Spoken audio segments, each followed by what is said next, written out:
So let's begin by offering our respects to the founder Acharya of ISKCON, His Divine Grace, A.C. Bhaktivedanta Swami Srila Prabhupada.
Srila Prabhupada ki Jai.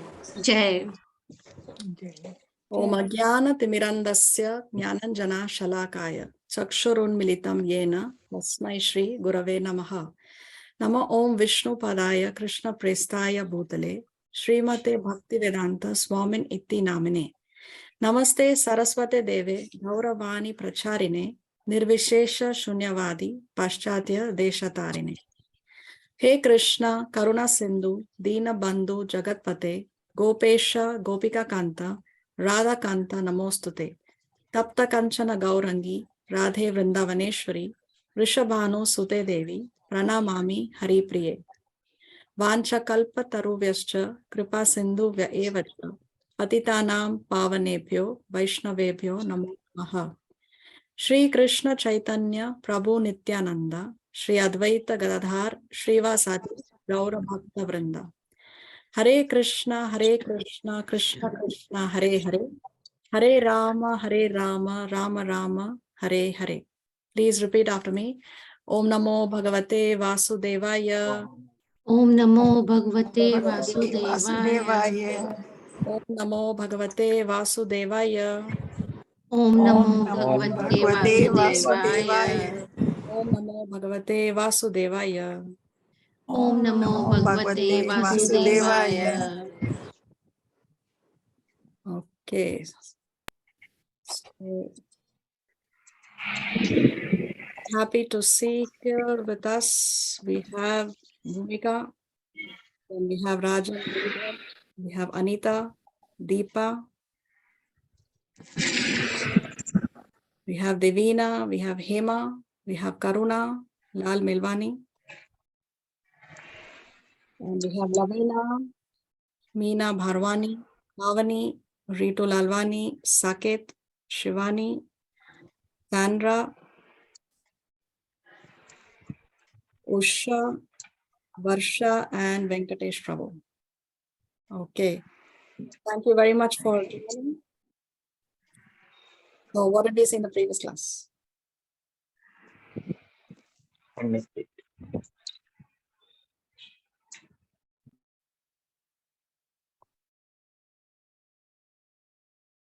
So we are on chapter 2, titled Contents of the Gita Summarized. And in the previous class, we saw verses 13 to 17. Yes. So in verse 13, Krishna spoke about how the soul is, how the body goes from boyhood to youth to old age, Kaumaram to Yauvanam to Jara. And what happens? Krishna says, Then at death, the soul similarly passes into another body at death. And a sober person should not be bewildered by such a change.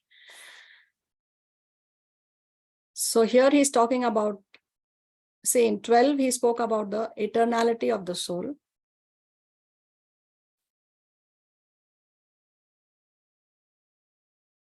When he said, never was there a time when I did not exist. So here he's talking about the eternality of the soul.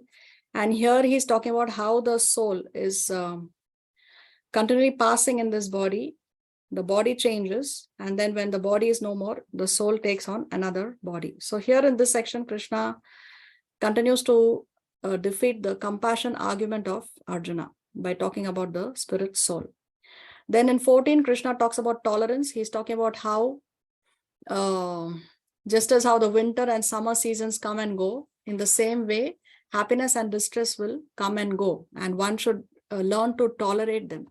Why we should learn tolerance is because if we are overly excited when there is good news and overly disappointed when there is bad news, then it perturbs our mind, it agitates our mind, and any kind of agitation for our mind is not good for our bhakti.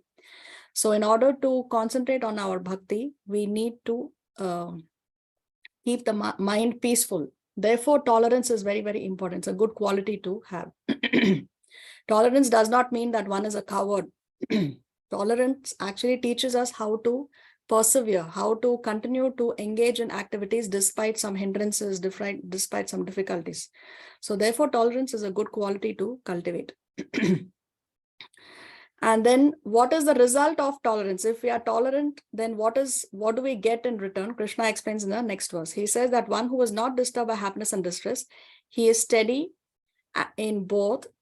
And I mean, one who's steady in both happiness and distress is eligible for liberation. So that person can attain mukti for the same reason that when the mind is not agitated, we can concentrate and focus on our bhakti, and therefore we can be eligible for mukti.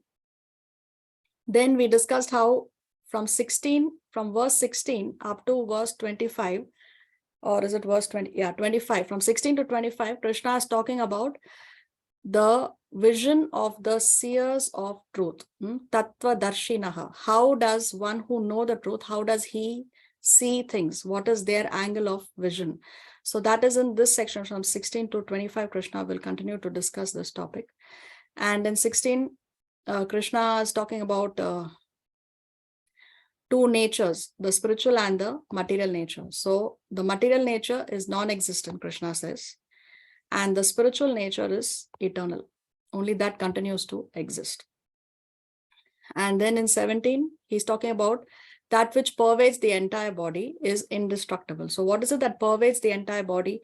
What is it that makes the body conscious is the soul. What is the connection between pervasion and destruction? We discussed in the previous class. Does anybody remember that?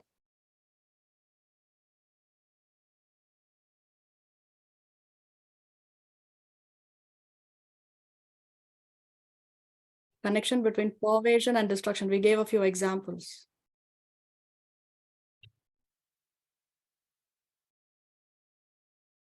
We discussed how one object can kill another object or destroy another object by pervading it. So we spoke about how a bullet pervades the body and kills, isn't it? Another example we gave is how water enters the body of a drowning man, and the man dies because the water has entered his body. Or termites enter the tree and can destroy the tree. So destruction can happen by pervasion, but nothing can pervade the soul. Nothing can pervade the soul pervades the body, but nothing can pervade the soul. Therefore, the soul can never die.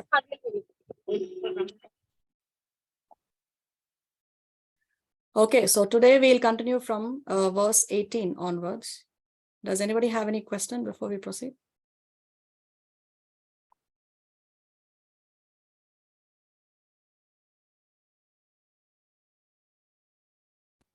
Okay. Who can read today?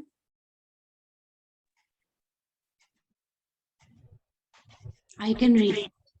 Okay. Was that Bhumika? Yeah. Okay. Yeah. Okay. Let's start here. Let's go to shloka. अन्तवन्त इमे देहा नित्यस्योक्ताः शरीरिणः अनाशिनो प्रमेयस्य तस्माद्युध्यस्व Bharat.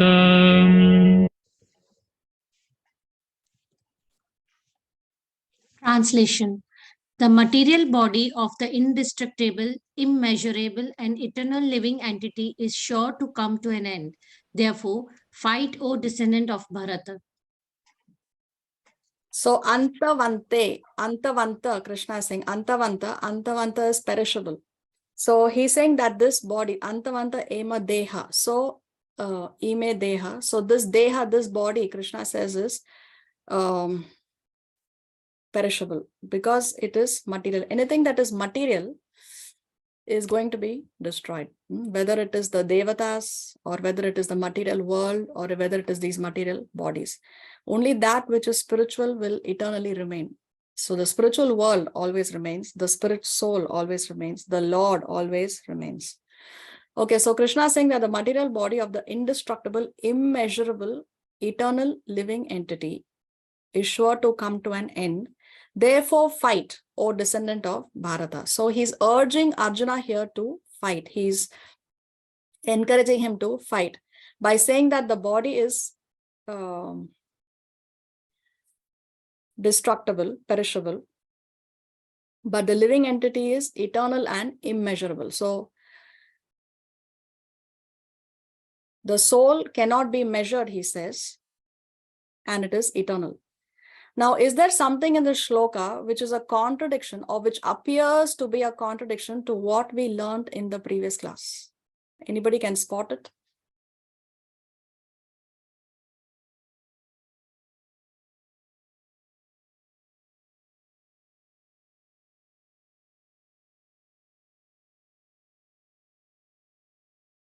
What is the contradiction or apparent contradiction or appears to be a contradiction in this verse to what we learned in the previous class? The material body is always destructible and it's not eternal. But in this it says the body is indestructible and eternal. No, it doesn't say that the body is indestructible. It says that the material body of the indestructible. So the body of the soul. Okay. So that's no contradiction. Okay. Anybody else wants to try?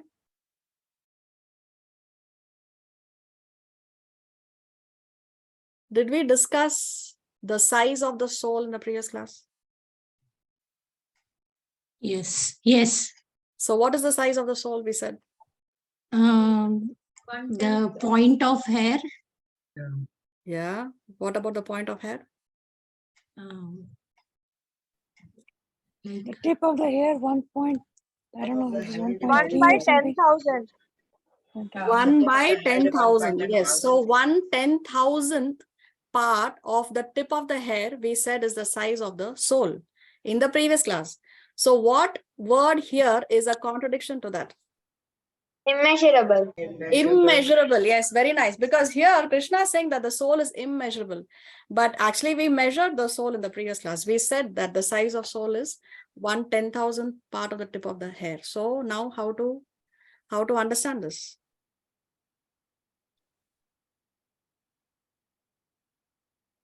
So are we contradicting what we are saying? How to understand? So it is immeasurable by material calculations. Okay. Materially, nobody can get the soul out of the body, place it under a microscope and see how much it measures. That's not possible. So by material ways, we cannot measure the soul, but spiritual ways, yes, because the Shastra tells us that this is the size of the soul. And because it's coming from an authoritative source, we accept the size of the soul as 1/10,000th part of the tip of the hair. So materially, it is immeasurable. Okay, so this is how we understand this. Okay, 19. ययेनं वेत्ति हन्तारं यश्चैनं मन्यते हतम् उभौ तौ न विजानीतो नायं हन्ति न हन्यते. Translation. Neither he who thinks the living entity, the slayer, nor he who thinks it's slain is in knowledge. For the self says, slays, not nor is slain.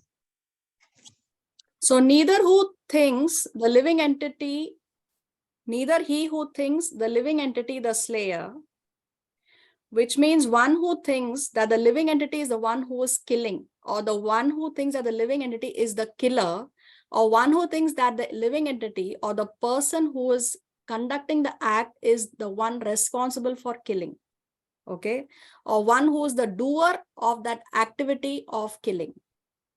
Neither that person, nor the person who thinks it's slain, nor the person who thinks that the person is dead is in knowledge, which means if a person says that it is I who killed, or if Arjuna says that I am going to kill or I will kill, or if he thinks that the opposite person is going to die, then it is an ignorant statement. That person is not in knowledge. That person does not have the correct knowledge, Krishna is saying. Why? Because what Krishna is telling to Arjuna is, irrespective of whether you fight the war or not, irrespective of whether you kill them or not, anyway they are going to die. Anyway they will die. So you don't think that you are the one responsible for the death of the opposite, of the people on the opposite side. And don't think that they are going to die, because they are spirit souls. They are going to get a brand new fresh body, which is in their favor only, because they will get a better body, because they are dying on the battlefield and they are dying in the presence of Krishna. So they are going to get a body better than the body that they currently have. And neither should Arjuna think that he is the one who is the doer, because Krishna had told Arjuna at the start of the war itself that anyway, you are going to win the war. The Pandavas are going to win the war. These people on the opposite side, they are actually going to die, irrespective of Arjuna fights the war or not. So Arjuna should not think that he is the doer, that he is the slayer, he is the killer. And if Arjuna is thinking like that, then Arjuna is in ignorance. He is not in knowledge, Krishna is saying. Now, of course, this does not mean that I should think that I am not the doer, I am not the killer, and the person anyway will not die. So that doesn't mean that Krishna is encouraging us to kill. We should not misunderstand. Any unauthorized killing will definitely get us the karmic reaction. Now, Arjuna is authorized to kill because he's a Kshatriya, because he is fighting the war under the direction of Krishna, under the instruction of Krishna, and it is a war to establish dharma. So he is authorized to kill. But if one kills without authorization, then one will be punished by the karmic laws. Just as how a soldier, if he kills in a war on the border, then he will be awarded by the government. But if he's going to kill a civilian on the road, then he's going to be punished. So the act of killing is the same, but there it's under authorization. In the war situation on the border, it's the act of killing is in a war situation, and he's doing it under the authorization of the government of the land. So therefore he's awarded. But the same act of killing otherwise, in a normal situation, there he is not authorized to kill, so he will be punished.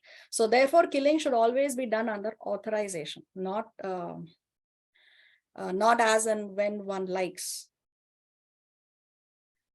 Let's go to 20. न जायते म्रियते वा कदाचिन् नायं भूत्वा भविता वा न भूयः अजो नित्यः शाश्वतोऽयं पुराणो न हन्यते हन्यमाने शरीरे.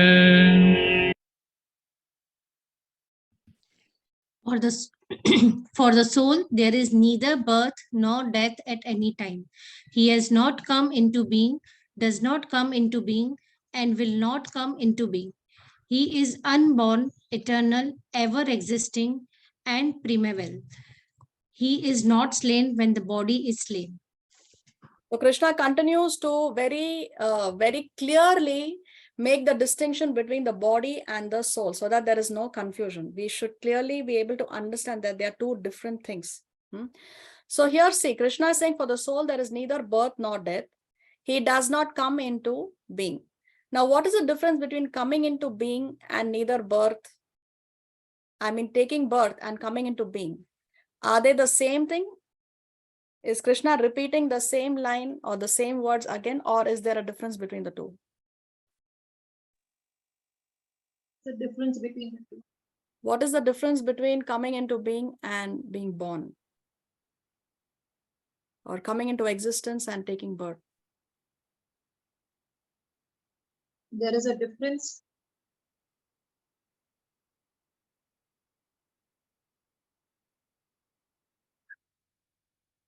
What is the difference? When you are born, you come into the material world, you exist. But being born, that you start doing your karmas. Right? Immorality, I cannot pronounce the word. Immorality, something like that. Immorality or immortality? The first one. So immorality is what? Immorality is one without morals. We are discussing about... No. I want to go somewhere else. I made a mistake. I'm sorry. It's like one who, I mean, how they say that the soul comes out from, gets liberated from this rebirth process. I don't know what's the real word you should call it. When the soul gets liberated from the rebirth process, then the soul is liberated. He enters the spiritual realm. That's what you said, right? No. The difference here is difference between coming into existence and taking birth. Maybe is it when you're born, it's just the it's just the material birth, but when it's coming into being, meaning when you acquire spiritual knowledge, and No. if No. See, because here what Krishna is saying, he's saying for the soul there is no birth, and he's saying the soul does not come into being, or he has not come into being. The soul has not come into being because he has always existed. So still the question remains, what is the difference between the two? Let's try to understand this with an example. Have we taken birth? Yes. Yes. Have we come into existence? Yes. yeah, Okay. Yes. Now the child in the womb, has he taken birth? Of the No. child is in the No, womb of the no. mother. Has he No. taken No. birth? No. But has he No. come into existence? Yes. Yes. So now we know the difference, isn't it? The child in the womb has come into existence, but he has not yet taken birth. But once he comes out of the womb of the mother, now he has taken birth. So there is a difference between the two. Okay. So he's unborn. So you can never say that the soul is born, because there was never a time when the soul did not exist. Okay. The soul is eternal, always existed in the past, will continue to exist in the future, and exists even in the present. So he's ever existing, always existing, and primeval. He's the oldest of all that exists, because who can be older than the soul? Because the soul has always existed. There never was a time when the soul did not exist. So he is not slain when the body is slain. The soul is not killed when the body is killed. Only the body dies. The soul does not die. So say these characteristics you can also apply to the Lord, no? Because even the Lord is unborn. The Lord doesn't. There was never a time when the Lord or God did not exist. So what is the difference? Are we equal to God? Some people say that we are equal to God, and after liberation we become God. But that's a very, very incorrect statement. We can never become God, irrespective of whether we are liberated or we are conditioned here in this material world. We can never become God. Eternally, we always remain the servants of God. That is our eternal position. But there are some similarities between God and us. What is a similarity? The similarity is in the quality. The similarity is not in the quantity. So we are all Satchit Ananda. The soul is eternal. The soul is conscious, and the soul is always blissful. So is the Lord. The Lord is eternal. The Lord is conscious, And the Lord is always blissful. You will never see a pure devotee morose. You will never see the Lord morose. Okay. So the Lord is Satchitananda. Even we, the spirit souls, we are Satchitananda. So we are qualitatively the same as God. Just as how if you have a mountain of gold or you have 1 small gram of gold, they are the same in quality. But now there is a difference as well. The difference is in quantity, because this is just 1 gram and this is 1 mountain of gold. So we with the Lord are the same in quality, but there is a vast difference in the quantity. Quantitatively, we can never be equal to God. Okay, so quantitatively, we always remain the servants of the Lord. Another example of this is water in the ocean. And when you take 1 cup of water from the ocean, now the water in the ocean and the water in the cup is the same in quality. If it's taken to the laboratory, both will have the same minerals in the same proportion. But still, there is a vast difference in the quantity of water that is in the ocean and the quantity of water that is in the cup. So we are qualitatively the same, but quantitatively, there is a vast difference. This is a very, very important concept that we need to understand and also remember. So the body, Srila Prabhupada explains in the purport that the body is subject to 6 kinds of transformations. It takes birth from the womb of the mother. It remains for some time. Then there is growth. Then it produces some effects. Then it dwindles. So dwindles means there is old age, and vanishes into oblivion means there is death.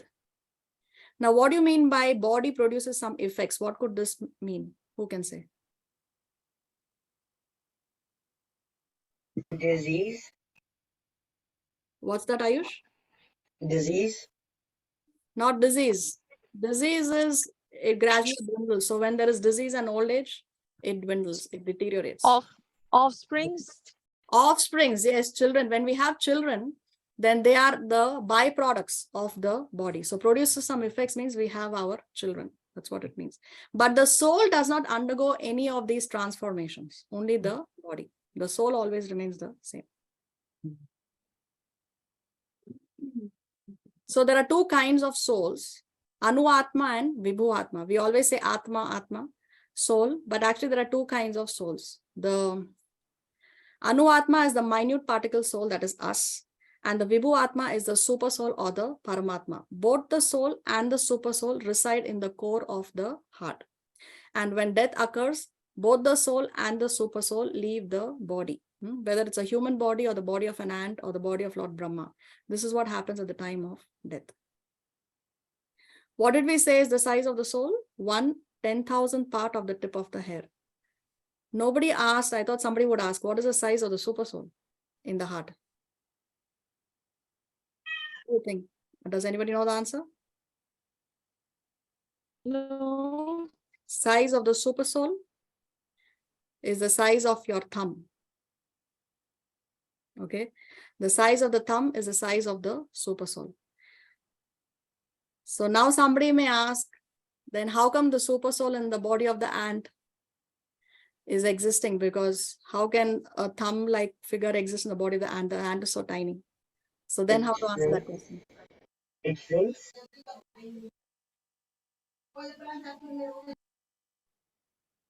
How to answer that question? I have a question. Yes. Means you said that a minute particle soul and super soul are both in ourselves, or It is in ourself, also in the heart of all the living entities, all the human beings, all the animals, all the plants, all the aquatic, every living entity, anything that's alive and conscious. So it is in the heart of every living entity. So each of us have our own super soul. both the souls, all of them are having, isn't it? Yes, yes, yes.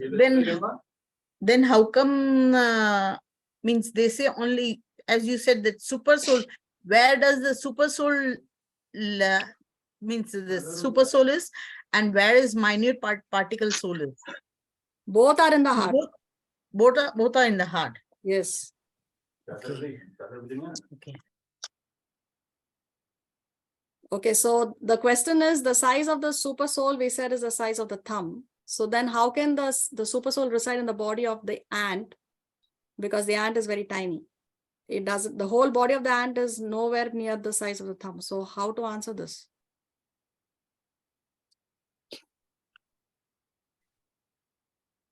Okay, so the size of the super soul is proportionate to the size of the body. In our heart is the size of the thumb, but in other living entities, it is proportionate to the size of the body of the living entity. Okay, Srila Prabhupada explains this in the Krishna book. Okay, anyway, let's get back to this. And what is the difference in the consciousness of God and the individual soul? Both are conscious, both are Satchitananda, both are Chit, right? But God knows past, present, and future, but the soul is forgetful. And Krishna knows past, present, and future of not only his own self, he knows the past, present, and future of all the millions and trillions of living entities. But we don't know even our own past. Forget our past life. We don't even remember what we ate for lunch yesterday. So we are forgetful. But Krishna is not forgetful. The Lord is not forgetful. The super soul is not forgetful. So therefore, this is the difference between the soul and the super soul, or the living entity and the Lord. Let's go to 21. Veda vinashinam nityam ya enamajamavyayam katham sapurushah partha kam ghadayati hantikam.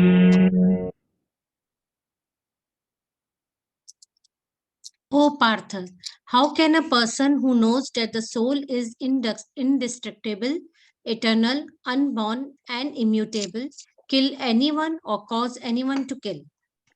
So one who knows, or one who has this knowledge about the soul, that the soul is what Krishna says, the soul is avinashi, indestructible. Then he says that the soul is nityam, always exists. Then he says that the soul is ajam, unborn. And he says that the soul is avyayam, immutable. Then how can a person who knows all this, how can he kill anyone or cause anyone to kill? Krishna is telling Arjuna. See, it is the nature of every living entity that nobody wants to die. Even the least intelligent living entity, if you try to kill a living entity or try to kill even a small ant, immediately the ant will try to escape death. Any living entity, actually, nobody wants to die. So we should try to understand what is the reason that we do not want to die? What is the reason? The reason is that we are spirit souls and we are not supposed to die. We are not meant to go through that excruciating experience of dying, because we are spirit souls. So if we ask the question, why is it that I do not want to die? Then we will try to understand I do not want to die because I am spirit soul and the soul never dies. So our fear of mortality is a pointer to our immortality. Our bodily misidentification has imposed fear on us. Because we identify with the body, therefore we fear. But actually there is no need to fear, because we know that the soul will never die. By Bhakti Yoga, we can realize our spiritual immortality and transcend the fear of death. So the only way we can transcend the fear of death is by realizing that we are spirit souls. And how can we realize? How can we come to that realization? By engaging in bhakti. The more we engage in bhakti, the more we will understand this concept. See, there are two things. One is to theoretically understand, and the other is to apply the knowledge. It's called jnana and vijnana. Theoretical knowledge and application of the knowledge. Theoretically, we may understand, okay, fine, in the exam, soul is eternal. But are we applying that knowledge in our everyday life? It's very important to also apply the knowledge. Just as how, let's say I study and I qualify myself to become a lawyer, but I don't practice it. Then what is the use? What is the use? I also have to practice it so that I can use the knowledge. Yeah, Shivani, you have a question? So you said jnana and avidya. Jnana and Ajnana. No, What is Jnana it? and Vijnana. Vijnana. So Vijnana means applying it, Yes. applying the knowledge. Yes, correct. Okay, so Jnana means we have the knowledge. Yes, And Vijnana means applying the knowledge. correct, correct. Okay, thank you. You're welcome. Okay. Let's go to 22. वासांसि जीर्णानि यथा विहाय नवानि गृह्णाति नरोपराणि तथा शरीराणि विहाय जीर्णानि अन्यानि संयाति नवानि देहि. As a person puts on new garments, giving up old ones, the soul similarly accepts new material bodies, giving up the old and the useless ones. So here Krishna is explaining the process by which the soul moves from one body to the other body. And what is the example he's giving here? Just as a person puts on new garments, giving up old ones. So after we have a bath, we change, we don't wear the same clothes that we were wearing before, isn't it? We wear fresh clothes. Why? Because the old clothes are now dirty, they are smelling, and we just need to wear fresh clothes. So just as how we change our garments, giving up the old ones, similarly, the soul accepts new material bodies, giving up the old and useless ones. So when the body is too old, when the body is too useless, then the soul takes another material body. Generally, that is the rule. Okay, we have two hands raised. Bhumika? It says that giving up old and useless ones. So what about the person who go in early age? Yeah, so old and useless ones is the general rule. The usual rule is people die in their old age. Now, there are some cases, of course, where people die young. So there are so many other factors that come into play. The karma or the lifestyle of the person. Even one's lifestyle contributes greatly to how long a person is going to live. If one has a sattvic lifestyle, definitely it extends one's age, one's ayu. Does that answer your question? I have a question. Okay. Yes, Divya? What about people who follow sattvic life and also they have an early death? Yeah, so There as are I said, people that there are many things that intertwine, and there are many factors that come into play. See, sometimes maybe somebody is a pure soul, and we had to just spend 10 years in this material world to finish up the last tiny fraction of karma that is left over. So he comes for 10 years and then he goes away. Or maybe a soul had to just spend a few months in this material world. So therefore, probably the woman had a miscarriage, because that was only fraction of karmic balance that was left. Or maybe it is also the karma of the person. So there are many factors that are combined.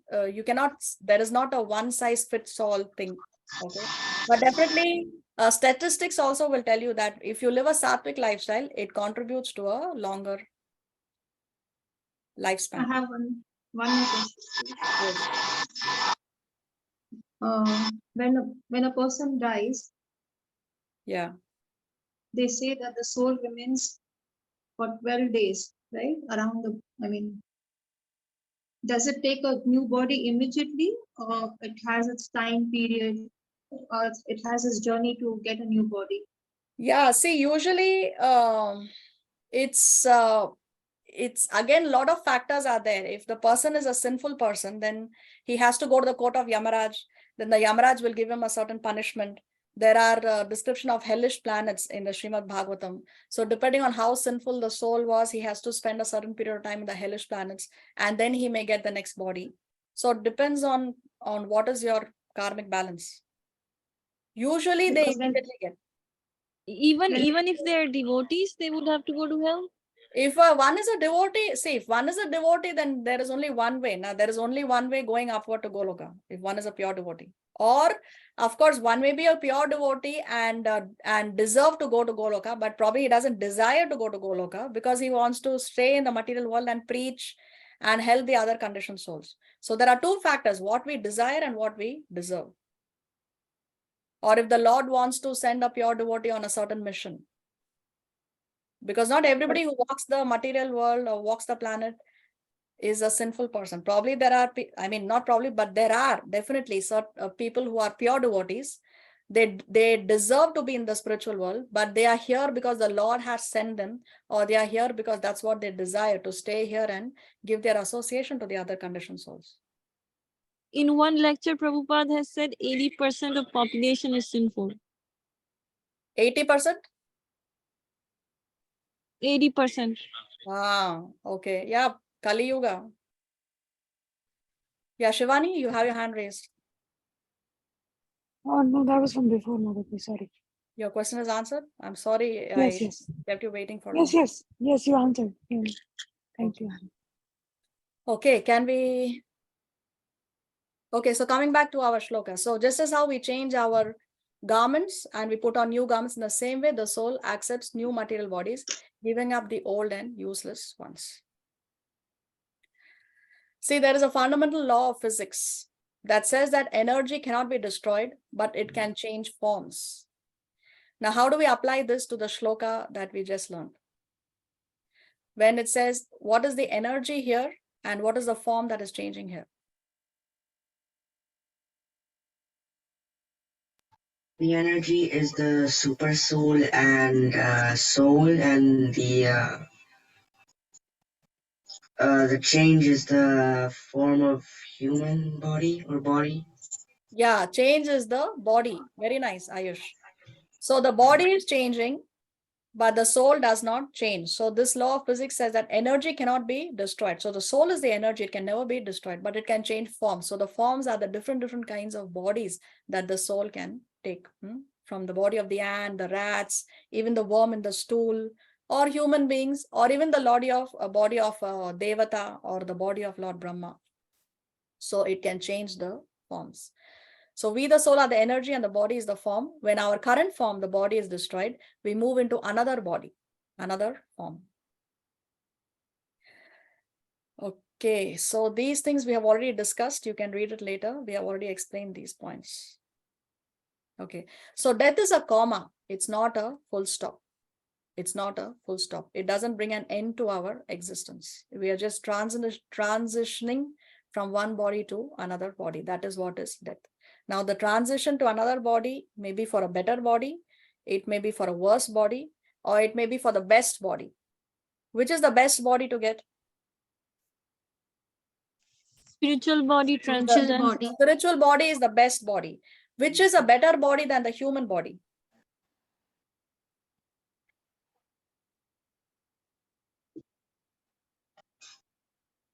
Better than human, but not the best. Which body is that? Devi Devata. The body of the demigods, Devi Devatas. That is better body than human body. And what is the worst body than human body? Downgrade? Animal? Animals, birds, aquatics, trees, anything. Okay, because amongst all the living entities, the human body is the best. Better than human body is the body of the Devatas. Of course, the best body is the spiritual body. Spiritual Yeah, body. Bhumika, you have a question? No, it's all. Okay. Mataji, can I ask you one question? Yes. So if we have a pet, let's say, and if we are chanting or we are letting them hear Prabhupadaji's chanting, does that mean that next body they will get a human birth? Yes, definitely. If one starts off the devotional service in this lifetime, human body is guaranteed in the next lifetime. So even if we cannot go the full way and attain perfection in this lifetime, if we at least start off on the Bhakti Yoga process, human life is guaranteed. And even if somebody doesn't want to do Bhakti, but he indirectly or unknowingly engages in some Bhakti process, like hearing, like you said, hearing, or even if you serve somebody prasad, even eating prasad is a devotional activity.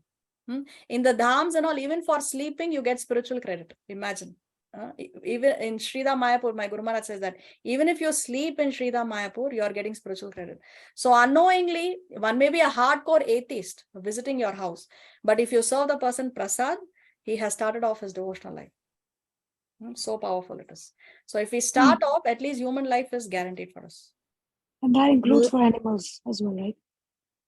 For animals as well, yeah, even the animals can benefit, but with I don't know if after the cow, I know that the cow's next birth is that of a human being, but that I don't know. I've never read, but it appears that the statement is correct, but I've not read it.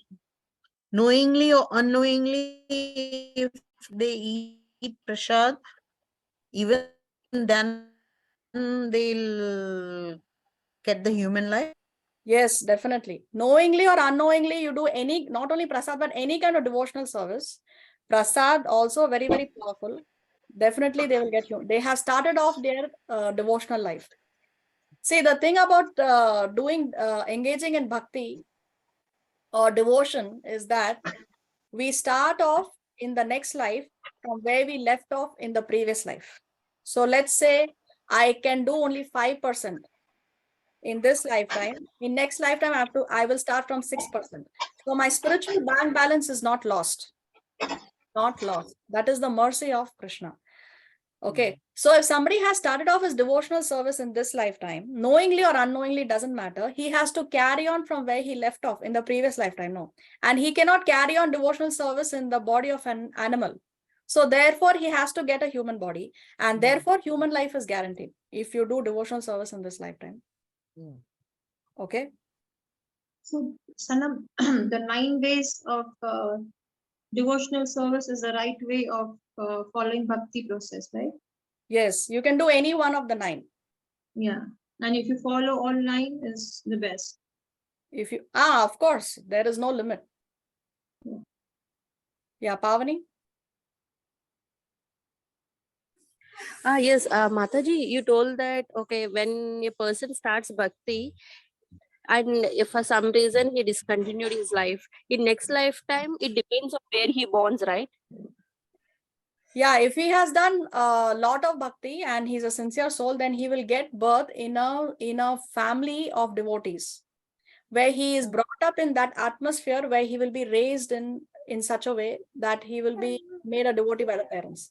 But if it is not so strong, then he may get a human birth. But because human birth also, there are so many varieties. No, being born to a Indian Brahmin family or being born to a Vaishnava family is more privileged birth than being born in an meat eaters family, for example, because he will be the child will be raised on meat, and for the child it's very normal to eat meat until the child can come in touch with a devotee, come in touch with the books, and come to that realization. So even human birth, there are so many some privileged human births and not privileged human births.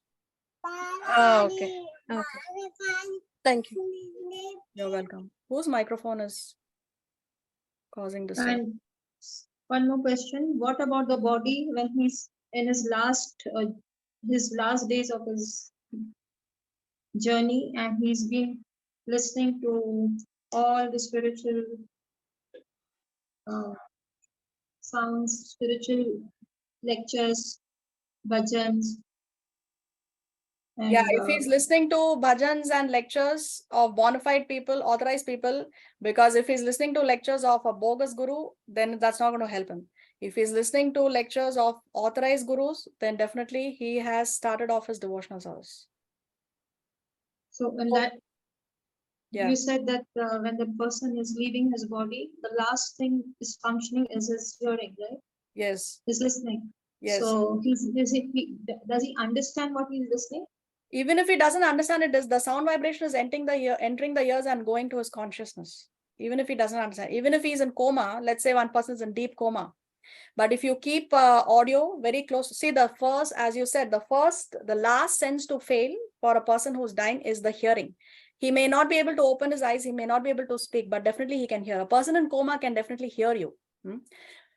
So if you keep an audio of a bhajan or a class of a bona fide guru very close to his ears, the sound vibration will enter his ears and it will definitely benefit the person. And that's the reason why we insist that if you know somebody is going to go, then you can do these things, wear the tulsi neck beads around his. Actually, tulsi neck beads we should have 24/7. We wear it 24/7. If you have tulsi neck beads around your neck at the time of death, you will not see the face of Yamaraj. You will not see the face of Yamaraj. So that's why, so we wear it 24/7.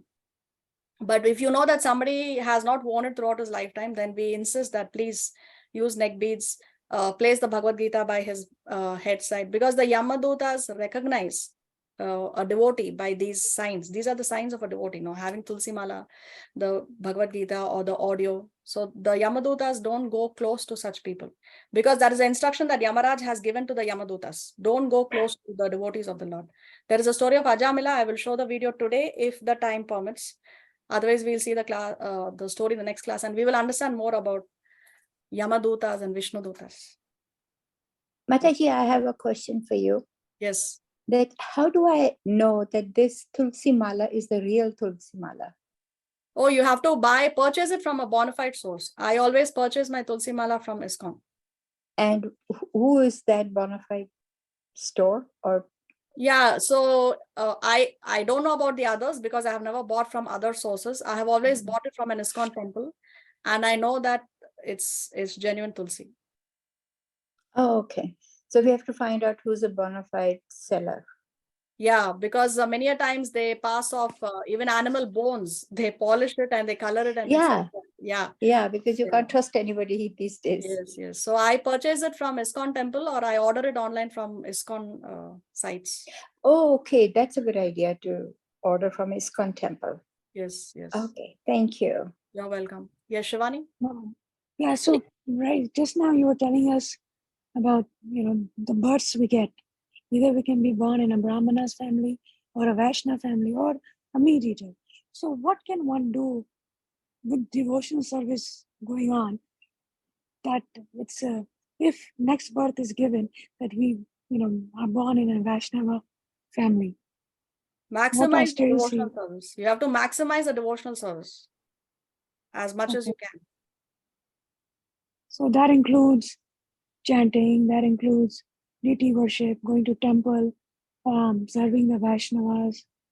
Yes. What about like when you give Lakshmi for temple and stuff like that? That counts? Yes, even that counts. Everything counts. Each of these things that you just mentioned, everything counts.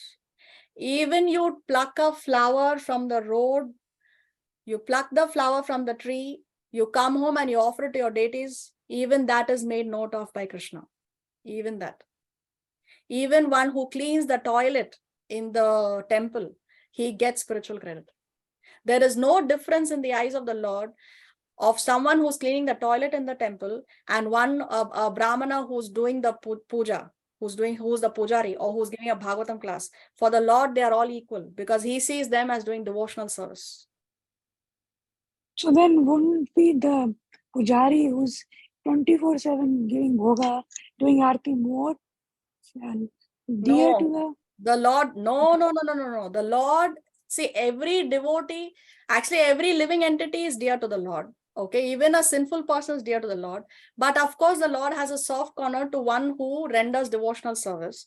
Now, those who are rendering devotional service, doesn't matter whether you're rendering devotional service by giving a Bhagavatam class, or you're rendering devotional service by distributing a book, or you're rendering devotional service by cleaning the toilet. The Lord does not make any difference. It's the sincerity that counts. Okay, thank you so much. I have a question, please. Yes. Okay, wait. First, we'll go for Pavani because she has her hand raised since long. Yeah, Srinama. For example, a person for his entire lifetime, he haven't chanted Hare Krishna mantra, or he haven't prayed to any god. But at the end, on his deathbed, he started chanting or praying to Krishna. What's in that case? If at the time of death he's taking the name of the Lord, definitely he's heading for Goloka. Okay. But but that doesn't mean that one thinks that, oh, I can enjoy all my lifetime. Puri zindagi mein maze karunga. Last mein I will take God's name. It's not going to happen. You cannot cheat the Lord. Okay. Because what comes to our mind at the time of death is that what we practice throughout our lifetime. Okay. Thank you, Mataji. Yes. Now, yes, Lal. You mentioned that if, there are certain souls who just come for a very short period of time like a woman who has a miscarriage and something. You remember you mentioned that Yes, just. yes. So you mean to say a person who lives long is paying for his karma? A person, no, not necessarily. Again, see, that was just one of the cases, that probably the soul that was living in the womb of the mother, Yeah. is probably just has that much of that fraction. But the other what do you call it? The other alternative may also be that that person was so sinful that he could not even see the light, and he had to go in darkness. For example, a woman, if a woman or anybody who's involved in an abortion where one purposely kills the child in the womb, then that person has to take several births in the womb of living entities, but will be killed without even seeing the light. So it can be two extremes of the one who's had a miscarriage.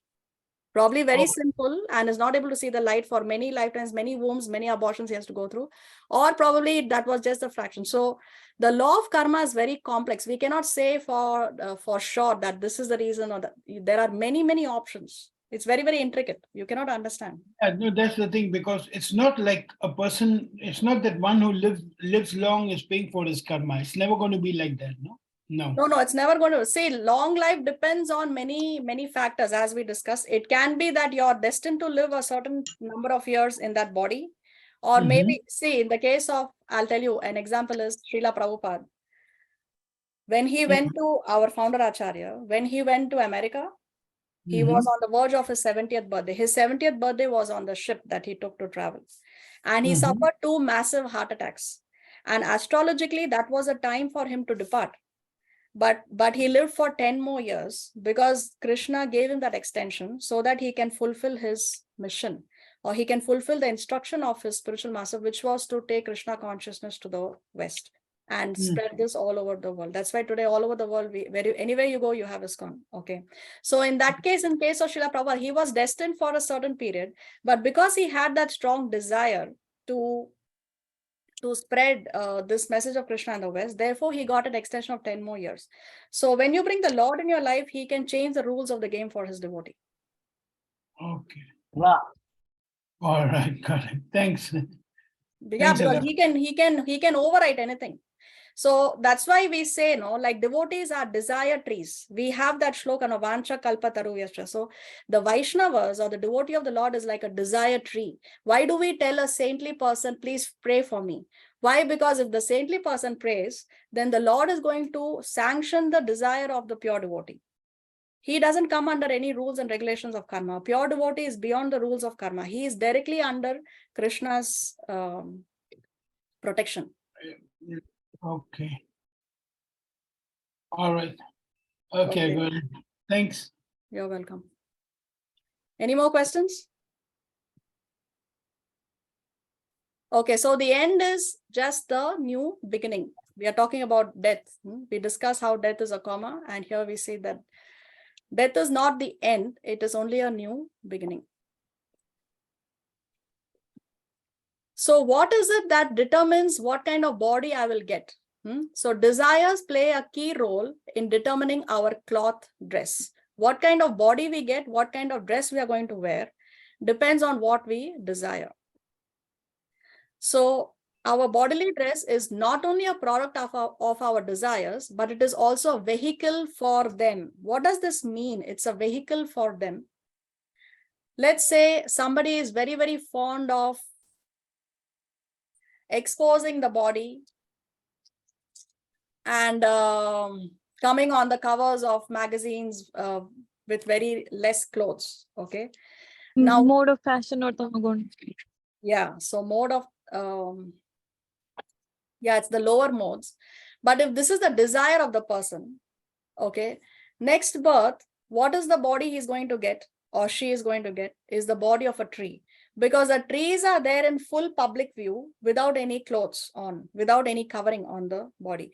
So because it's the desire of the person, therefore he has got a body which will also enable him to fulfill his desire. So The bodily dress is not only a product of our desires, which means that person didn't only get the body of the tree because he had that desire, but it is also a vehicle for them. So he has the facility now to use that body to fulfill that desire. Okay, so this is what the statement means. Why? Because the human body is not meant for such desires. Human body is meant to realize God. Human body is meant to ask those crucial questions. Who am I? Who is God? What is my relationship with God? These crucial questions we have to ask in the human body. If we are going to have these material desires or sinful desires, then this human body is going to be taken away from us.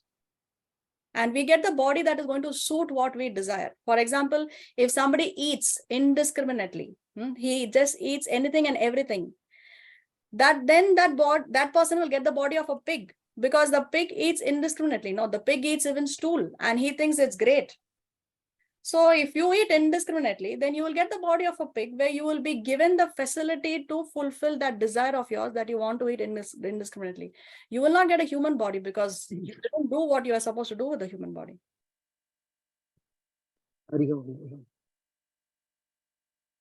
So every material body is a bad deal for us, irrespective of whether you have the body of Lord Brahma or a body of a Devata or a human being or less than human being, animals, aquatics. Every material body is a bad deal for us. Use the power of our desires to our advantage by choosing the best desire. So if we have the best desire, if we have this burning desire that I want to go back home, back to Godhead in this lifetime, we make that our burning desire, then by the power of that desire, then we can turn the disadvantage of having the material body, turn the disadvantage to an advantage. Because by the power of our desire, we will get our next body. And then we can regain our original form, our eternal rest, our Swarupa, and serve Krishna eternally and ecstatically. This is intelligence. This is intelligence. So see, here we have this person likes to expose the body, got the body of a tree. This person likes to eat meat, he got the body of a tiger. This person loves to sleep a lot, so got the body of a polar bear. This person is eating indiscriminately, he got the body of a hog, of a pig. So what we desire is what we get.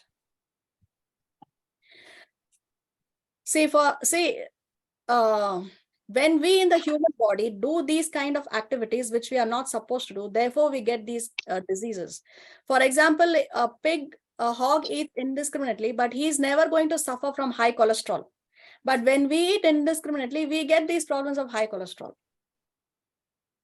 We don't. If the polar bear sleeps for so many months together, he doesn't get bed sores. But if we sleep excessively, then we are going to get bed sores. Because human body, we are not supposed to be doing these things. But animals, they do these things because that is their nature. So they don't suffer from bed sores and cholesterol or diabetes and these things. But we do. So if we are going to eat, sleep, mate, and defend just like the animals, then we are no better than two-legged, sophisticated animals. Sophisticated, why? Yes, we may be eating in a five-star restaurant. We may be eating in the comfort of our homes. We are not eating on the road, or we are not eating like the pig, but still. So we are sophisticated, but still we are only animals because we are not using the body for realizing God. So there are three stages of reincarnation. The soul leaves the body. You can see here, the soul is leaving the body. Then the soul, under the guidance of the super soul, travels to the next body. Then the soul finally acquires a brand new body. So you can see he is going and this child is coming. The old body is gone. Now he is receiving a brand new, fresh body. So this picture explains the soul and the super soul. Now there are two birds on the same branch of the tree. So this branch of the tree is our body. And they are both residing in the same body. Now this bird here is the super soul or the Paramatma. This bird here is the Atma, or this is us. Now you can see this bird here is busy enjoying the fruits of the tree and he's not turning towards this other bird. So we are also like this bird. We are trying to enjoy the facilities in the material world. And we are failing to turn our face towards Krishna. We fail to turn towards God. And what is the Lord doing in the heart, the super soul? He is just waiting there patiently, life after life after life after life, for us to turn towards him.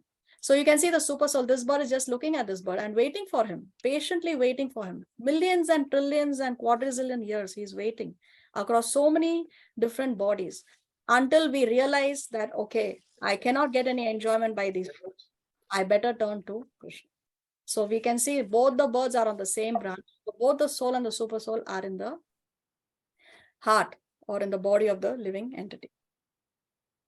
Sanam, Yes. You said that one after death, how we just go to another, the soul is going to another body. How much time does it takes to go to another body? So that is again relative. It depends. Sometimes it may be instant and sometimes it may be after some time, depending on whether he has to suffer in hell, Karma. he has to enjoy in Swarga before he gets the next body.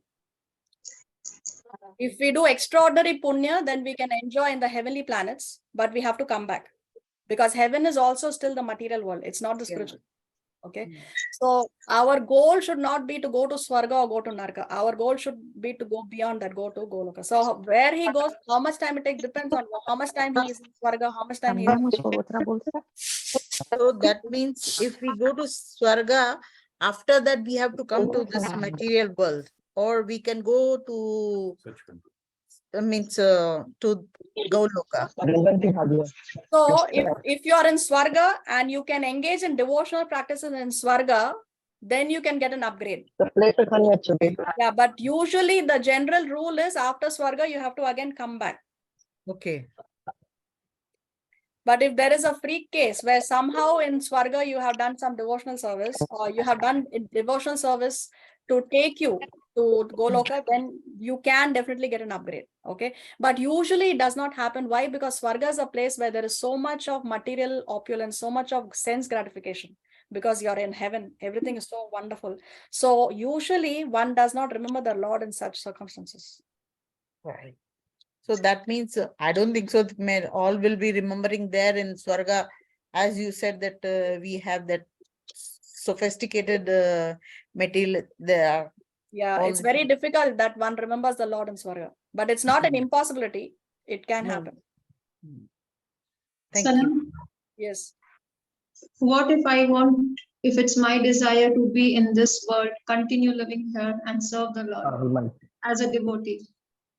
Yeah, if your desire is to serve the Lord as a devotee, it's a pure desire, then the Lord will sanction your desire. Why not? I would like to do the same service in the temple, cooking and whatever, but distributing books or whatever. And if it's, is that wrong? That's Or not is it wrong. correct? No, that's Is it not correct to wrong. be- No, that is a spiritual desire. Any desire that is a spiritual desire cannot be wrong. If you have a But at the material same desire, that is wrong. But at the same time, you are in the material world, right? It doesn't matter, but you are here because you have a pure desire that you want to serve the Lord. Okay, thank you. That's a pure desire. Yeah, Shivani? Yeah, Nalati, can you go 2 or 3 slides back where you were showing when the person eats different things, what birth they get? Yeah, Sure. this one. So I was told when we are born, like a human body, we bring our sanskaras from previous life to this life. So if, like, for example, let's say one person is sleeping a lot in their youth, right? And now when they're a little bit older and they're doing devotional service, when they think back, they think, okay, I used to sleep a lot, but now I'm waking up early, I'm doing devotional service, and they change. So isn't that the sanskaras made from the previous life that they're bringing? Which one? The devotional service or the sleeping? Which or you're talking about both? The sleeping. Maybe either Yes. both or the sleeping. Yeah, it's both. It's both actually, because we are carrying on from where we left off in the previous lifetime spiritually. But there are also other factors. No, it depends on what kind of family you have taken birth in, whether they encourage you to wake up early or they just allow you to sleep late because even the parents are sleeping late. So it also depends on your environment, how you're conditioned. But it does not matter. It's not important, because once you take to devotional service, if you surrender even for one moment before you pass away, even that one moment, Krishna will take you. Krishna will take you. Wow. So it doesn't matter. So when does the previous sanskaras that we bring in the new birth, when did they stop? Do they ever stop? Okay, what you bring from your previous lifetime, you say samskara, I would like to use the word karmic balance. Okay, when you surrender to the Lord, everything is wiped clean. Everything is gone. Everything is absorbed by Krishna. Okay. The moment you surrender, everything past, gone, wiped clean. The slate is wiped clean, gone. When we take initiation, the spiritual master takes away all your past karma. Everything is gone at the time of initiation. And this is so true, because I'll tell you my own personal experience. When I received initiation, I didn't know this. Okay, I had no idea. When I received first initiation, the next day, my Guru Maharaj, he asks me, so how do you feel? And I told him, I don't know why, but I feel very light. So he said, you are supposed to feel that way, because all your karma from your previous lifetimes, everything has gone away. So it's like, a heavy burden is taken off from your shoulders when you take initiation. And I personally experienced that. After initiation, I felt very light, because life after life, millions of bodies have changed. We are carrying so much karmic load on our shoulders. So that heavy thing is there. We don't realize it. But when we take initiation, the spiritual master takes all the, so you feel light. Living Katha. Does that answer your question, Shivani? It doesn't matter whether you were fond of sleeping in the past, but so what when does it go away? It goes away once you surrender to Guru and Krishna. Oh, wow. Okay, so once you take Diksha. Yes, once you take Diksha, because you surrender to Krishna by surrendering to the Guru. True. So, like, let me give you an example. Like, I have 2 daughters, right? So one tends to sleep a lot and her health is also not good. And I'm trying to figure out what I can do, even if she sleeps early. She has no energy whatsoever. So then she falls into this category of, ignorance, tamasic guna. So what I can do to help her, like, to come out of that? So I don't know if that's... No. In her case, she has a medical problem, isn't it? You said that her health is not good. So in her case, it's a medical problem. What you can do to help her, as much as possible, engage her in devotional service. As much as possible, she can chant her rounds. The most potent devotional service. See, Shravana, there are 9 items of devotional service, as Divya said before. The most important are the first 2, Shravanam and Kirtanam. So what we can do to help our children, of course, they are raised on with... We cannot raise our kids on meat eating, intoxication, illicit sex, and gambling. We cannot do that. Okay, that is completely sinful.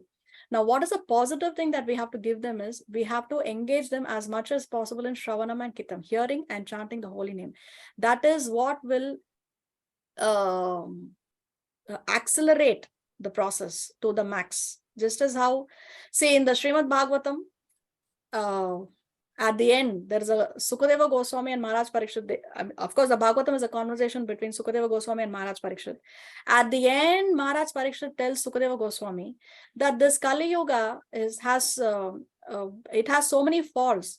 So he is very worried. He says, how will the people attain liberation? Because it's such a fallen, such a rotten age. There is no spirituality. There is no religiosity. People don't have any proper understanding. There are so many bogus gurus. So how will the people attain perfection? So that time, Sukadeva Goswami says this verse. He says, Kaler doshe nidhe rajan, ashtihi eko mahan guna. So Kaler doshe nidhe rajan, that Kali Yuga is an ocean of faults. But ashtihi eko mahan guna, but it has one great quality. What is that? Kirtanat eva Krishnasya. When you chant the holy name of Krishna, Mukta Sangha Param Rajat. You get Mukti and you can go to Param Rajat. You can go to the topmost destination. So if your question is how to help your daughter, as much as possible, engage her in Shravanam and Kirtanam. They're very, very potent. Very, very potent. Let me ask you one more. Yes. Somebody who is sick or you can say seriously sick or what, and they have to take medicines which contains some chemicals or something which is not, or you can say it's non-veg or something like that. What we should leave that person, and that person said, no, I don't want to take, or because it contains this thing or non-veg or something. So we should leave, that person should leave those medicines or should continue with the medicines.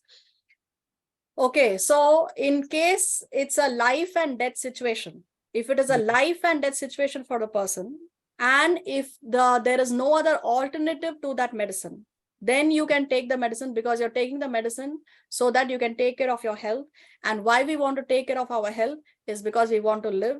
And why we want to live? Because we have to use this body as a tool to serve the Lord.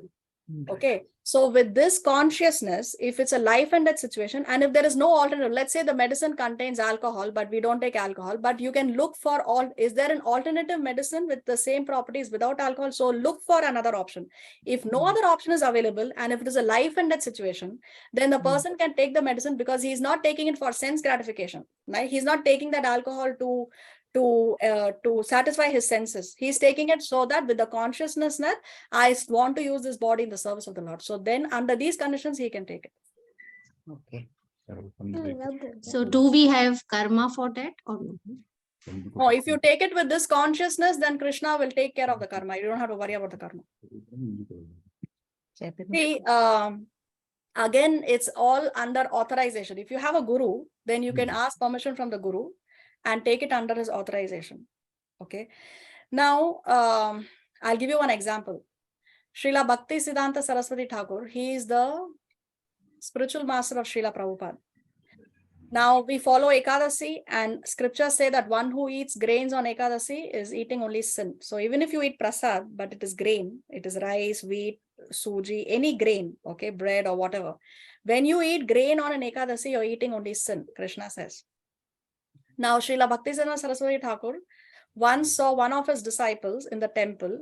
He didn't go out for Harinam. Everybody has gone for Harinam. He was the only one who stayed back in the temple. So Srila Bhaktisiddhanta Saraswati Thakur asked him, how come you are here? Why have you not gone for your service?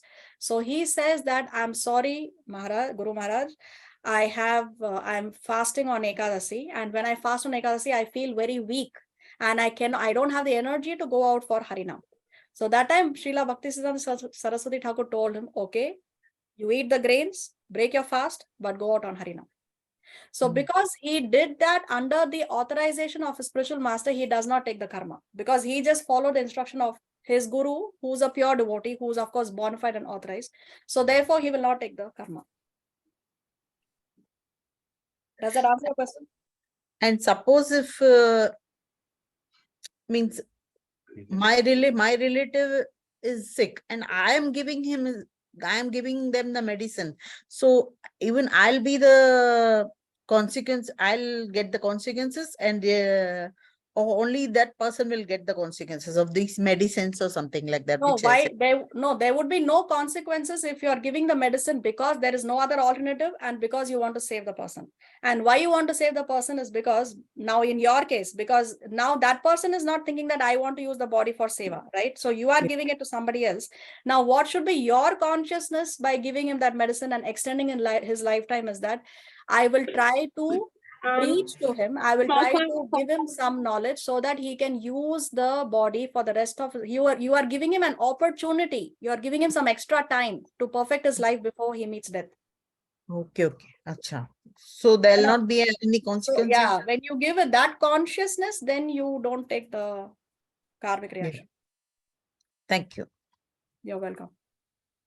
It's the same thing if you give, I'm sorry, a blood transplant or a kidney to an alcoholic or to a sinful person. I mean, there are too many things that comes out. Yes. Yeah, that's why we should be careful what we are giving to whom. If we are giving it to someone and extending the life of someone, but he's using the rest of his life in sinful activities, then better not to do it.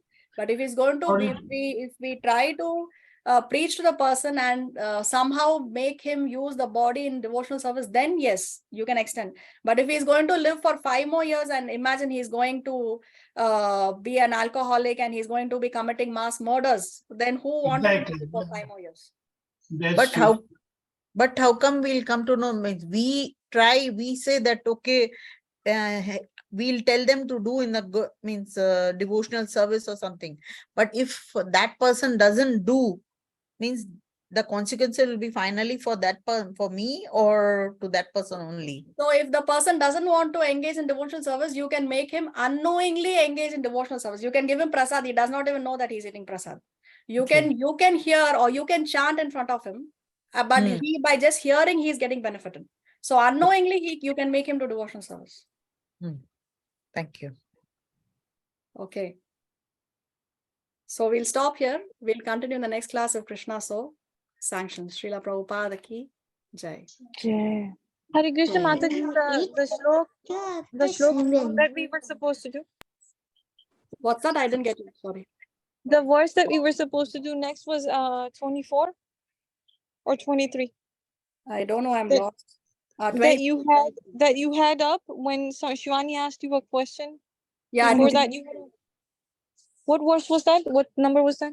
23. 22. Okay, thank you. We're gonna watch the movie, Mataji, you said?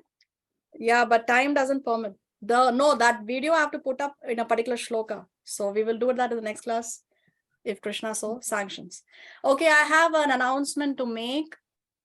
On the 18th of July, we begin the month of Purushottam. Month of Purushottam, very, very powerful, very, very potent.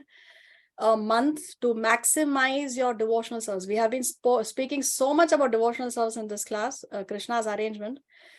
So if you want to maximize your devotional service, it's like this is the month for it. Okay, whatever devotional service you do, my Guru Maharaj says you get 1,000 times the benefit or even more. So it is multiplied several times.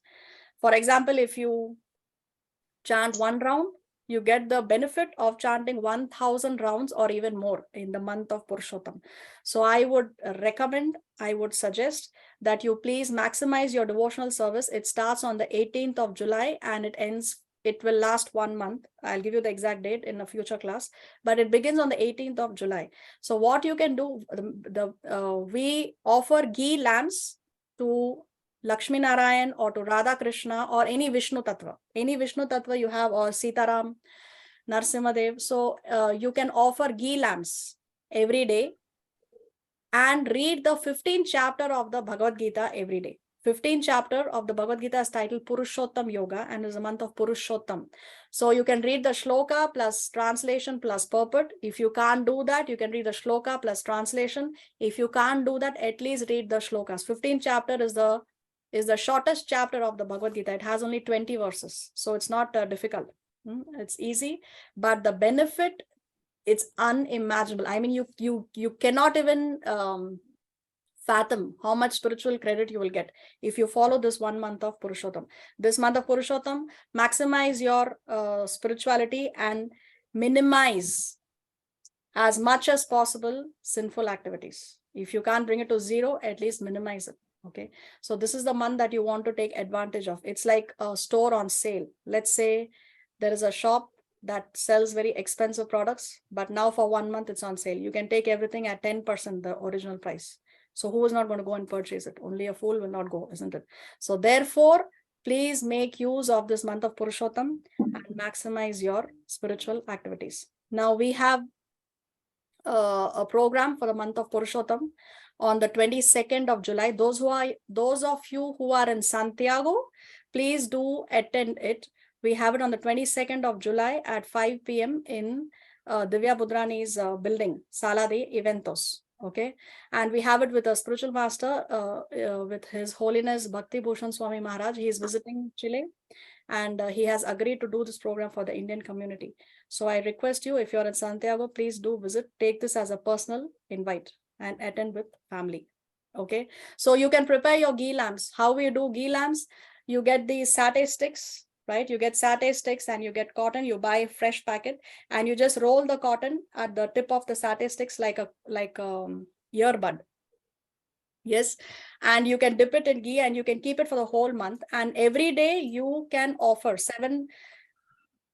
4 times in the feet, 2 times in the waist, 3 times in the head, and 7 times whole body. Okay, 4, 2, 3, and 7. You can offer it to the Lord starting from the feet. Every day you can do it, and then your family members, each of your family members can offer. It's not that one person did the puja in the house and that's it, you're done, ho gaya. No, each family. So if you make these sticks, it is very practical. You just take one, and even a child can offer. So please light your ghee lamps for the month of Purushottam. Maximize your spirituality. Minimize that which you're not supposed to do. Okay, so we have some hands raised. Lavina.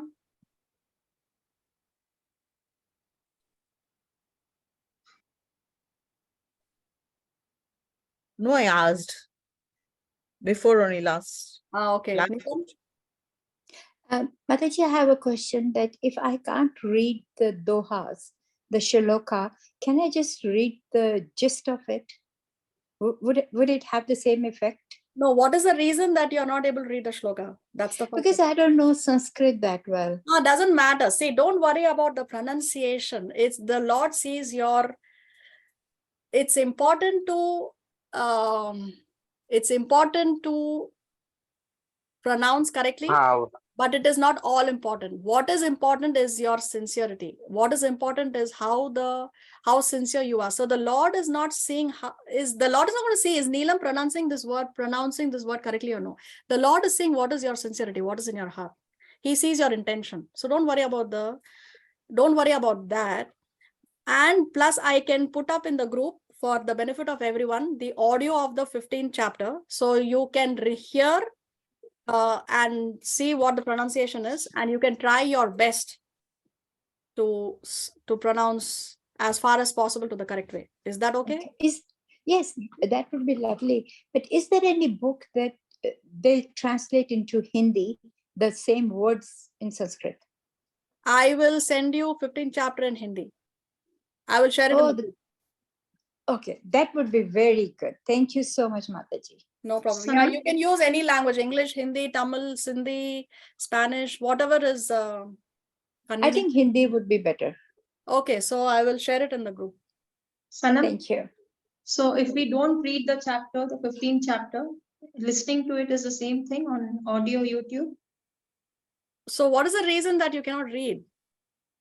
Depends on what is the reason. No, if you cannot read, then you can hear, but reading is the best.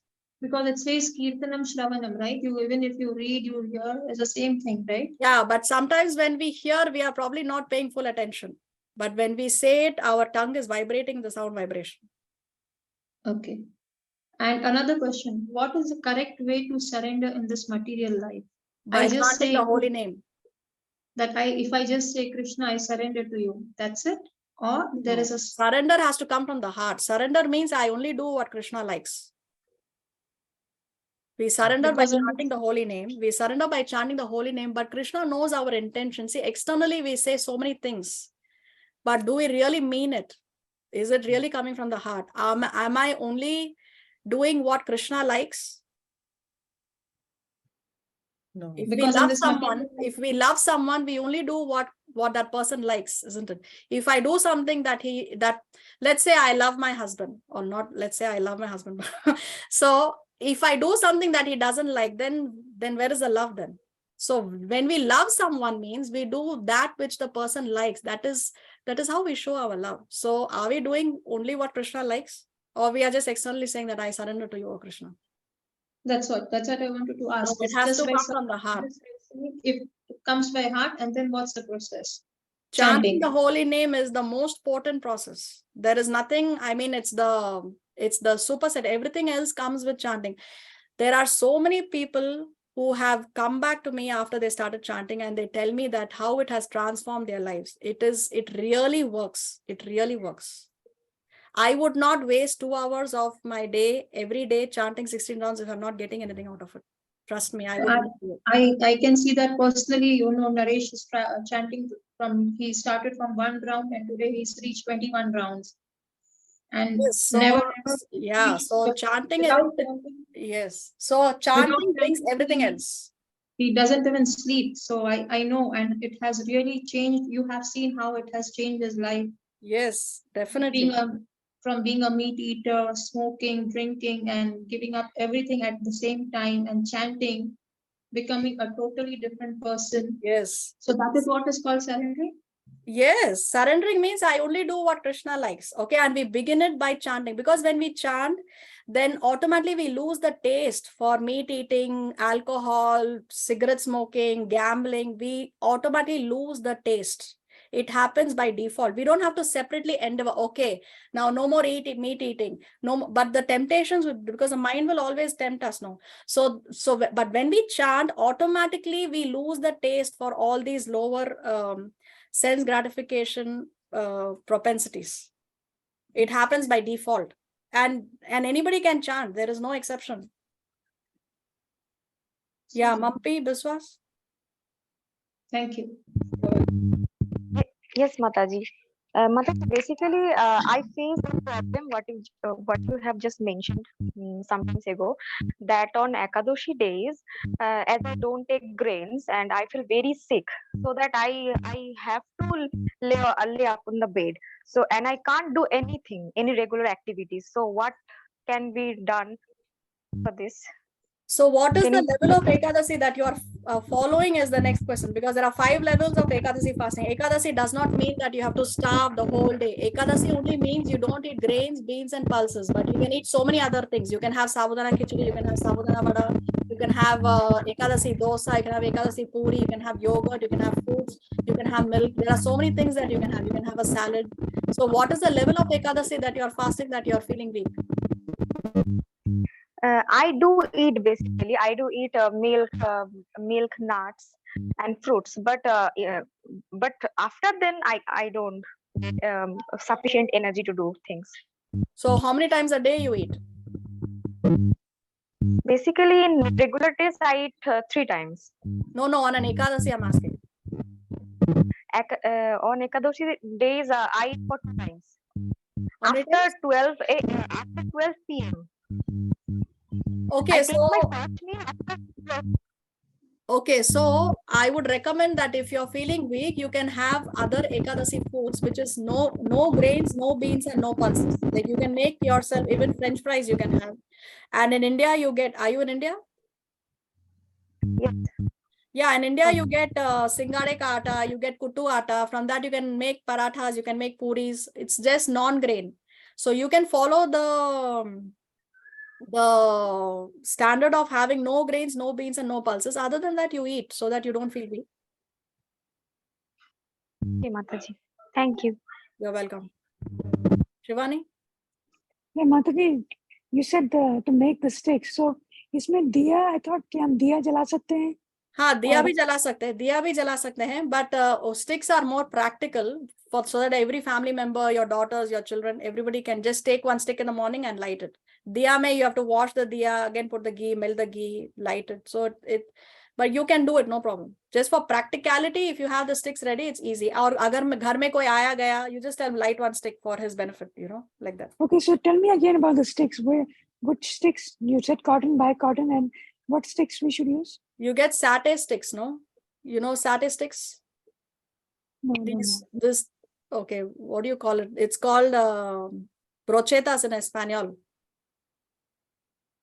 You the can one share that they that. use, they put different things. They put paneer and vegetables and tomatoes and Is bell it peppers, bamboo and then they sticks? put it in the oven. What's that? Bamboo sticks, like chopsticks? Bamboo sticks. Yeah, they're called bamboo sticks. It's like this. There, Bhumika has it. Oh. Or you can use even toothpicks that are made of wood, but new packet. Wait, can you show it again? Can you show the sticks again, please? Yeah, sure. Oh, okay. So she already has the cotton wrapped at the corner of the stick. So it looks like wood. Okay. So this can be bought from any any place where they sell paint and brushes and No, where they sell disposable items, usually you get bamboo sticks there. one more thing, can we also use tulsi Yes, sticks? Mataji, dry tulsi marine stick. Yeah, you can use the dry sticks of tulsi marani. Not that if the tulsi plant has died a natural death, then the sticks of the tulsi devi can be used to make these. You wrap the cotton around her and you can offer it, but be very careful. This should be offered only to Krishna or Vishnu Tattva, nobody else, not even to Guru. Okay. Okay, somebody, Rajan ji is saying don't use bamboo sticks because it causes cancer. Bamboo sticks causes cancer just by burning it? That's what is written in the chat. Don't use bamboo sticks. It causes cancer. So Okay, well, I don't know about that. Sorry, what's that? By the inhalation of the smoke. By the inhalation of the smoke. Okay. Okay, so then use the other statistics then. Or toothpicks. Toothpicks, so the only problem with toothpick is it's very small, and if a child is offering it with a toothpick, probably the hand will get burned. So the statistic is a little longer than the toothpick. It's like 15 centimeters. So it's easier for a child. That's all. So here, Mataji, we get like हमको ना दिए मिलते हैं बने बनाए काओ के गाय के उसमें घी के, so we can use that, right? Yeah, you can use that if you're sure that there is no contamination in the ghee. Okay. Because what I do is I make the ghee in the house. Oh. But yeah. So I bought ghee from the temple, from ISKCON temple. Okay. So I can use that, right? So I would go, yeah, I would go with that. So रुई का बना के हम कर सकते हैं दिया, right? Correct. Yes, you can. तो आप statistics का एक photo भेज दोगे? I'll try to find. I'll send you a photo. I'll send the photo in the group. Okay, great. Thank you so much. You're welcome. So 18th it begins. You all have enough time to make your sticks, ghee lamps, and keep it ready so that each member of your family can light the lamps. Okay, so the benefit is unimaginable. Is the last day? Is August 18th? Okay, let me tell you the exact date. It begins on the 18th. Yeah, it ends on August 17th. 1 minute.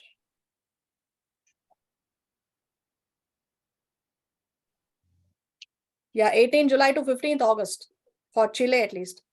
So it depends on where you are located. But 18 July, it begins in Chile as well as in India. So this part of the world, so Western world and India also, it begins on the same date, 18 July. Ending date may vary by 1 day depending on where you are located. But I'll share the Vaishnava calendar. There is a link called Vaishnava calendar. You put your location there and it will tell you when it ends. But there is still time for that. What we have to worry about now, it begins on the 18th. So prepare with your lamps. And then we have 1 more month. Why are we thinking about when it's going to end? So we have time for that. We'll get to that later. Sanam? Yes. Anything about we should avoid eating during this month, same as the Chaturdashya month that you avoid eating? You must eat only prasad. No, but like you have shared in the group, right?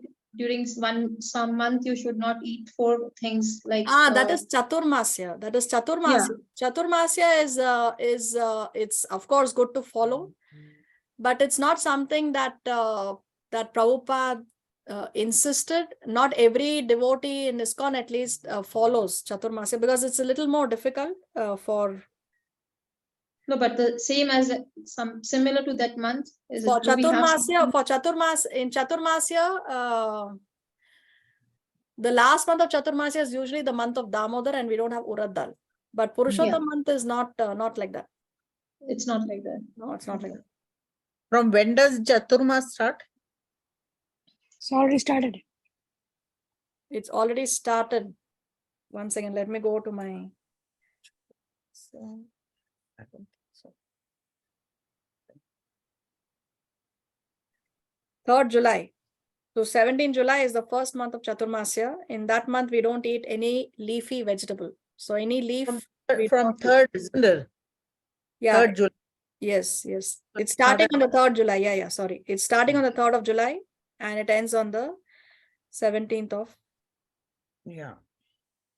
July. Yeah. And then again, actually there are a lot of dates here. I will share it in the group. The thing is the Purushottam month is coming in between of the Chaturmasya.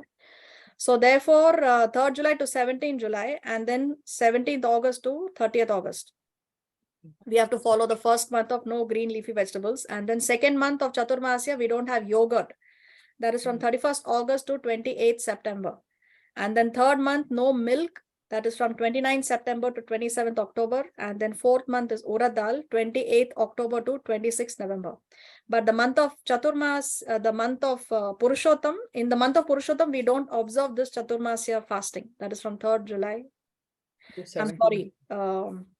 That is from 18 July onwards. So the 1 month of Purushottam, we don't follow this Chaturmasya fasting. Thank you. You're welcome. Mataji, please share in the group. I will share it right away. I was told like some Vaishnavas start Chaturmas from Ekadasi, Mataji. Yes, Ekadasi. yes. Some Vaishnavas started from Ekadasi, correct. Yeah, that's what I was told. Yeah. Mataji, I have shared the pic. I shared it already. Mataji, so for Chaturmas, if we're observing from the Ekadashi, like green leafy vegetables, so broccoli we can eat, right? It's not a leafy. Yeah, vegetable. broccoli you can eat. You don't eat any kind of lettuce or cilantro. Any leaf you don't eat. Okay. What else? I see a lot of hands raised, but I don't know if you already asked the question or you have a new question. Answer. I have got. Okay, what else? How many times can we offer the lamp? Minimum once. Some people morning and evening aarti. If you do aarti morning and also in the sandhya twice, there is no limit. Bhakti, there is no limit, but minimum is once, but every day. Don't miss the days. Early morning, like during the Mangal Aarti, and then during the evening at 6 or 7 o'clock, we used to do it in Vrindavan. Yeah, if you can follow that standard, you can follow that standard, but at least minimum once. See, some of us here are devotees for some years. Some of us are new. So if we tell a new person to do it early morning Mangal Aarti, next class, I'm not going to have them in the class. So we have to remember that Bhakti means we have to take baby steps. You take one step at a time. Yes, Mataji, of course. Okay. What else? So today was a day of question and answers, I think.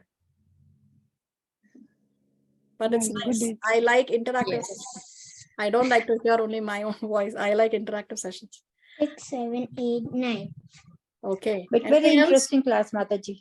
Thank you. Thank you very much for joining. And Mama. Thank you, Mataji. Thank you. Thank you so all much. right, take care, Koti everyone. Dandat Pranam, Hare Krishna. Krishna. Kripa Sindhu Vyaivacha Hare Patitanam Krishna. Pavanebhyo Vaishnavebhyo Namo Namaha. Srila Prabhupada ki jai. Aap ki jai. Ki Ki jai. H. Shri Ram Mataji ki jai. Jai. Srila Gurudev ki jai. Jai Jai Nityananda. Jai Jai Gauranga. Jai Thank you, Mataji. Koti Koti Thank Dandat you. Pranam. Thank you very Thank you, much. Mataji. Hare Thank you, Krishna. Mataji. Dandavat Hare Pranam. Krishna. Hare Krishna. Thank you very much. Hare Krishna. Yeah.